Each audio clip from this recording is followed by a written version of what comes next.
Talkin fight fans, welcome to another wonderful episode of the Knockout of the Week. We have our man Cedric with us today. Welcome, Cedric. And we're joined today by Carl from Last Belt Boxing over in the UK. Thanks for joining us today, Carl. No problem. Big news for you, you guys, over in Nottingham there. Yes. So we might as well get right into it, and announce our winner of the Knockout of the Week. And we're going to have to give that to Lee Wood. Definitely. Zucan. Yeah. What a wonderful performance. What a wonderful performance. Carl, go ahead and start it off. Tell us what you thought about it. Well, he done exactly what he said he was going to do, didn't he? To be frank. He said Zucan wouldn't be able to take his power. Zucan is well known for his punch output. We kept getting told that in his last fight against Manny Robles 3 that he threw 1,500 odd punches during the fight. Well, I can tell you one thing. It was nowhere near that number last night. No, it wasn't. What I think happened, in my opinion, I think Lee Wood targeted the body very early on. Zucan felt them shots. Oh, yeah. And then it was almost a little bit frightened to open up in fear of what was coming back. Yeah. Perfect game plan by Ben Davison and Lee Wood. But what a performance by Lee Wood. It was always going to have to be his best performance of his career. But he broke the guy up, right? He definitely did. He broke him down.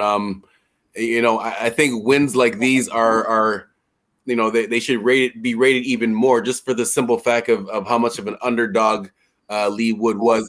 Even the announcers, the announcer, the first thing he said was, "This is a highly unlikely win, but a big opportunity for Lee Wood." That's how he started out by saying. So just to show you how much he, just mentally knowing that most people are already expecting you to lose, that kind of messes with you. You have to be really strong to get over that. But it makes you really want to perform, though. Yeah, and he make you want to shut the haters up, right? Exactly, because he definitely did not fight like an underdog. He came out right away with establishing his jab and looking confident. He didn't look like he was trying to be cautious. He looked like, okay, I'm ready for this moment. I'm prepared. Let's go. At first I maybe thought that Zhu Chen maybe was kind of himself taking it easy to try to get a good look at Wood, but it just seemed like he never got into that second gear, and Wood just stayed, and his confidence just slowly got better and better. And Cedric, even UK commentary, they had Tony Bellew, they had Andy Lee. Andy Lee's scorecard it was a disgrace at the end of round 10. I don't know if you had sight of that, but what was it? Only 1 point difference, right? Yeah, come on. Yeah, I respect Andy Lee. I respect him a lot, but he got that one wrong. There's a rematch clause. If you look at the interview we had with Roberto Diaz on the channel, shameless plug there, Mike, I know. But definitely another shameless. Roberto Diaz confirmed that there's a rematch clause. Will Zucan want it? Because even at the end of the 10th, where Zucan had a little bit of success, his shots were just bouncing off Lee Wood. He never looked buzzed. No. And Lee Wood always finished the exchange. So I'm not. Sometimes, as you two know, sometimes some fighters just have your number, your kryptonite. Yeah, I've got a feeling that Lee Wood just has Zucan's number. Definitely. I just in that division, Lee Wood obviously punches very, very hard. Yeah, heavy hitter. We talked about it on your Thursday show. Yeah. Last week. Not last week, the week before, we talked about it, and how Wood has, heavy hands and a lot of power for that weight class. And, it really showed last night. Ken didn't want to be hit by that. And, there's a lot of great domestic fights. Obviously, next week at Fight Camp Week 2, you got Galahad fighting Jazza Dickens. Yeah. And then you've also got Warrington fighting Lara. Yes, I'm really waiting to see that one. Well, Lee Wood is very keen to be the first boxer to host a fight at the City Ground, which is Notts Forest Stadium. So, and obviously Josh Warrington's got a massive fan base in Leeds. Yeah. So the way I see it playing out, obviously the football season in England has just started, so you can't really. I think that'll be a summer fight if he gets a City ground. So for me, if I had my way, jump in with the winner of Dickens Galahad, them, and then go on. If Warrington wins next summer, that can be a stadium fight. Definitely. But yeah, man, what a great performance! Took it right to the end, and and it's a heavy knockdown, right? It wasn't a flash knockdown, was it? It was a heavy. It was heavy. It was legit. It was legit. He felt that, and it took him everything in his gas tank to get back up. Oh yeah. You could tell he was done, man. He was done being hit by Wood, and like I said before, unfortunately, it didn't happen as fast as I wanted it to. But I was close, Mike. I was close. I said 11. You were very close. You were very close. I was optimistic. I had him early, like 4th, 5th round, in around there. That's what I was hoping for. But Can surprised me being able to stand up to the power of Wood. Wood's got those heavy hands, man. And honestly, at that weight, it's unbelievable the power that he brings. And you know what? Such a talented fighter, man. His confidence, was far above anybody else's. And the thing I really like is he's 33. He's 33 today, by the way. So he hasn't got time to hang around. So I expect now, really, these big fights come thick and fast. Yeah. And his confidence is through the roof right now. Because, like I said, the biggest thing is one thing to have a win, but another thing to be the underdog and to straight outperform your opponent, in each round. So I think the mental victory was even more than the physical one. Now, like you said, he's 33 years old. He has a few years left. This win here, his confidence should be ready for those other big fights now. So well, let's have it right, Cedric. If you been down from Mars last night and you watched that fight, you'd have thought that Lee Wood was the world champion, wouldn't you? Yes, definitely. In the way he performed last night, yes, 100%. And you know what? He's world champion. Mm-hmm. He is. That's it. He brought the belt home, didn't he, Carl? Yeah. And Santa Cruz it will be quite interesting if he gets a Santa Cruz fight. Obviously, which Santa Cruz? Leo Santa Cruz? Yeah, because obviously Lee Wood's a regular champion, isn't he? But he's not fought for 2 years, so yeah, it'll be it's an interesting division, very interesting division. And Lee Wood put the division on notice for me. He put them all on notice. What about a rematch clause? Did you say there was or there wasn't? There is one. Yes, there is one. But do you think Zukan will want any more of that? No. Well, was there a belt on the line? Was there a belt on the line for that one? WBA regular. Yeah. Well, I mean, his pride might want to get his belts back. That just like Wilder got his ass kicked, but he still wants that rematch to get his belts back. I think just their pride. His pride would want him to get his belts back. Yeah, bring him to Nottingham, Cedric. I said that. Bring him to the Nottingham Arena. I'll gladly go and watch that fight again because styles make fights. I'm just not sure who can beat Lee Wood. No. I just think Lee Wood's got his number. Definitely. After watching that fight, the way it went, definitely. The only reason why he had an answer for everything. He did. He had an answer for everything, and he did not look like the underdog. He definitely. You're 100% right. I'm just thinking again, going into the fight, how much of an underdog and how much of a surprise that this performance was to people. I think it'd be interesting for him just to show. Not that I'm not saying that it was a fluke, but just to do it again. Since it was such since you were such an underdog, people might say he just got I just think a lot of people slept on him. A lot of people have slept on Lee Wood. They don't really, they don't really know his potential. They don't know of him. He kind of flew under the radar.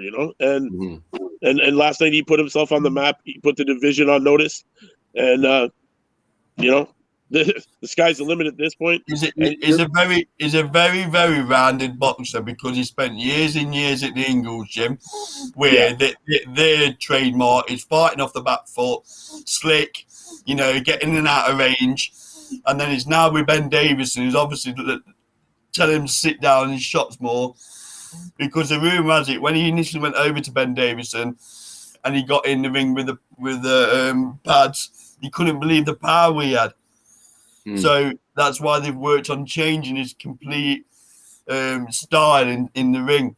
So that's a very dangerous fighter when someone can switch from being a slugger to getting on his toes and fighting off the back foot.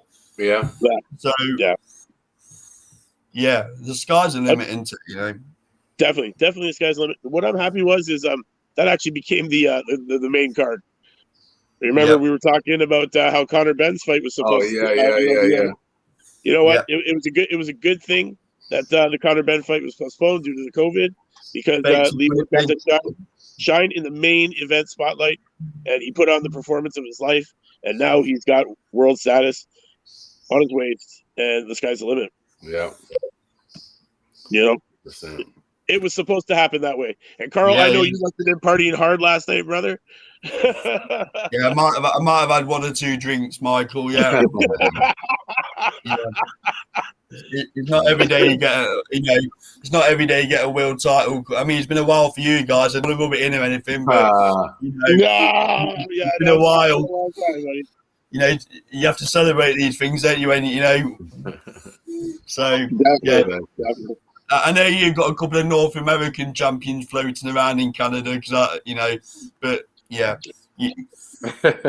One day you guys will get to celebrate a world champion, don't worry. We will one day. Definitely one day it'll happen. One day it'll happen. Be optimistic, man. It's good. We have hope. Yeah, exactly. Anyways, also, so Lee Wood, man, he's the winner of our knockout of the week. Definitely. What a great performance. Honestly, I get behind this guy. I urge everybody who doesn't know this guy to go out and watch that fight last night and watch this guy put on a clinic of boxing. A clinic. A man who had an answer for everything. Great fight. Took it right to the end. Dropped the man in good fashion. And hard. Not soft. Not a little fall over. He dropped him. And you know what? Honestly, I don't think a rematch will happen, because I don't think Can wants any more of that, man. After watching that fight go all the way to where it went to, he was hurt. He was hurt, man. Remember, we're putting our feelings into it. A lot of boxers, they're very sensitive, they're very emotional, man. Their pride. Every boxer wants to get get that L back. Most boxers, he's probably telling himself that he just had a bad night, not that he might be telling himself that he just had a bad night, right? Or at least trying to convince himself that, so his confidence is not too low. I think he just. If I was his coach, I'd be telling him that, don't worry, this was just a bad night. We got the rematch clause. Let's get back. Take a couple weeks off. Let's get back to the gym. As Zhu Chan's coach, that's what I would say to him. Well, he's got a ready-made excuse, Cedric, if he wants one, is that he's been inactive for 2 years. Oh, I saw that. Yes. So if he wants to give himself some fake confidence, or he can talk like that. But I still bring it back to my original point. He didn't just lose a fight; he got beat up for 12 rounds. Really, you're right. And it's a long way back, isn't it, Cedric? That's a long way back. Yeah, definitely. But I hear your point, because if I'm in Zhu Can's corner, where else does he go apart from the rematch? Yeah, exactly. Especially financially. He's got nothing else but the rematch, really, at this point. Being inactive for that long, Mm-hmm. It's not like he's selling out stadiums. Yeah, exactly. It's not like he's selling out arenas. So realistically, he might have to entertain this idea, and it's probably the only option for him at this point. Yeah. Want to talk about some big news. I guess it's going to be called the Battle of Liverpool. Smith and Fowler. What are your thoughts, Carl? What are your thoughts on this ridiculous match? I think it's too early for Fowler. I'm surprised Eddie Hearn's even matching him, because Liam Smith is a serious operator. Yeah, man. Serious operator, and this means Fowler jumping up quite a few levels. Yeah. I don't know what it is. I don't know what it is in the UK, but people are quite dismissive of Liam Smith, whereas I think he's world level. He won that last fight in Russia. He got robbed from a hometown decision, but for some reason he's not pushed by Matchroom, and I can't really understand why. No, there's got to be some backdoor bad blood or something going on. Somebody rubbed somebody the wrong way because honestly, they're not pushing this guy. And like you said, Carl, man, this guy's a serious operator. This guy is a technician. Beautiful boxing technique. Real nasty in the ring when he wants to be. All around wholesome fighter. Not too many holes in this guy's game, and people are sleeping on him too, man. But definitely Fowler coming up. That's a little too early for me. Well, it smacks of a mismatch. And I don't often use them words, but it's a mismatch for me. It's a very dangerous fight for Fowler. Very, very dangerous fight. Yeah. Go on.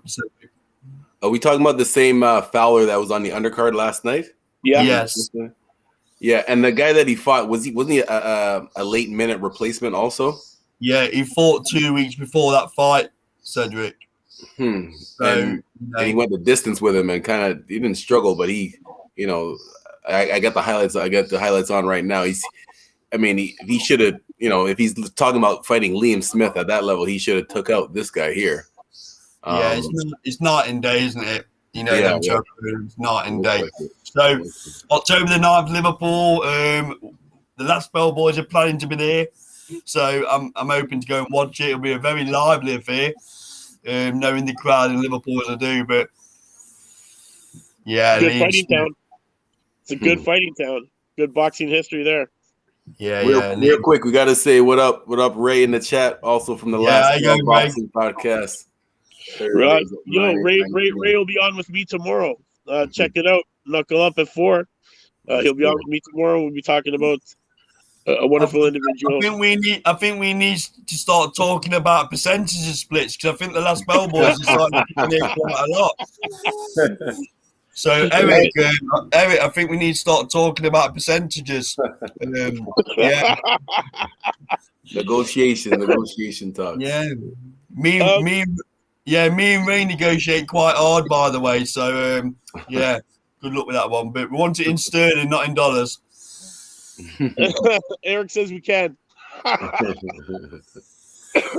No, but obviously Ray knows his stuff. So I know you're doing. Is it Sam Noakes you're doing tomorrow? Just to give a little plug for you, mate. I'll do your job for you. Thank you, brother. Thank you. That's exactly what's happening. So Sam Noakes, up and coming boxer in the UK. So make sure you log in to watch that tomorrow. I'm sure Ray will do you justice. Yeah, no, it's going to be good. Definitely tune in for it. It'll be a great show. Ray's joining me. Always love this guy. Lots of respect for Ray and you guys at Last Bell Boxing, man. Great camaraderie and banter back and forth with us. It's brilliant.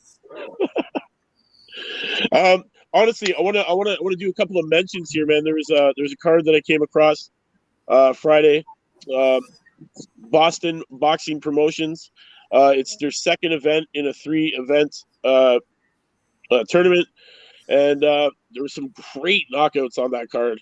And these guys are new, man. Like 1-2 fights under their belt.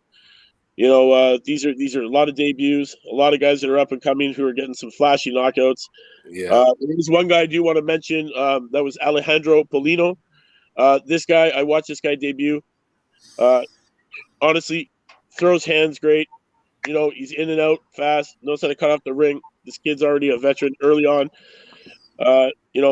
He's now, I believe, 3-0 with 3 knockouts. He fought last Friday and fought this Friday, and I believe he's scheduled to fight the following Friday. So this guy's ready to get in there and get it done. Well, and he's stopping guys in the first round, so he's not getting much. Not much. No, he's barely breaking a sweat, but he's getting the job done. And do you have the timestamp for that one?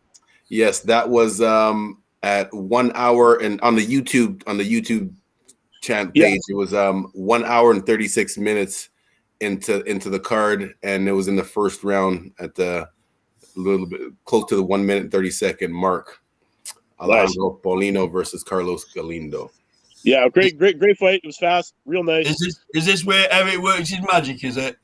This was actually a Boston card. Sorry to give the secrets of the show away. Sorry, but